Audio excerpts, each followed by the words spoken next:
Hello friends, இன்னைக்கு நமக்கு வந்திருக்க கேக் ஆர்டர் என்னன்னு பார்த்தீங்கன்னா 1 kg chocolate truffle cake heart ஷேப்டில் கஸ்டமைஸ் பண்ணி கேட்டிருக்காங்க. ஸோ ஸ்பாஞ்ச் நான் ரெடி பண்ணிவிட்டேன். நல்லா சாஃப்டாக மாய்ஸ்டாக வந்திருக்கு. இதை நான் 3 லேயராக கட் பண்ணி உள்ள சாக்லேட் ட்ரஃபிள் ஃபில்லிங் தர போகிறேன். சாக்லேட் ட்ரஃபிளும் இயர்லியாகவே நான் ரெடி பண்ணி வச்சுட்டேன்.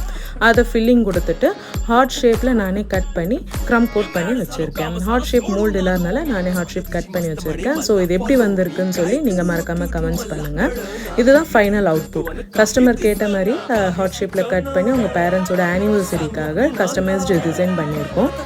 அண்ட் கஸ்டமர் இதை சாப்பிட்டுட்டு டேஸ்ட்டு சூப்பராக இருக்குது, டிசைனும் எதிர்பார்த்த மாதிரியே சூப்பராக பண்ணி கொடுத்துருக்கீங்கன்னு சொல்லி ஹாப்பியாக ரிவ்யூ ஷேர் பண்ணியிருந்தாங்க. உங்களுக்கும் இதே போல் கஸ்டமைஸ்டு கேக்ஸ் பேஸ்ட்ரீஸ் வேணும்னா ஜயான் ஹோம்மேட் கேக்ஸை காண்டாக்ட் பண்ணுங்கள். மறக்காமல் என்னோட பேஜை ஃபாலோ பண்ணி சப்போர்ட் பண்ணுங்கள். இதே போல் நெக்ஸ்ட் வீடியோவில் உங்களை பார்க்குறேன். அது வரைக்கும் பாய். தேங்க்யூ.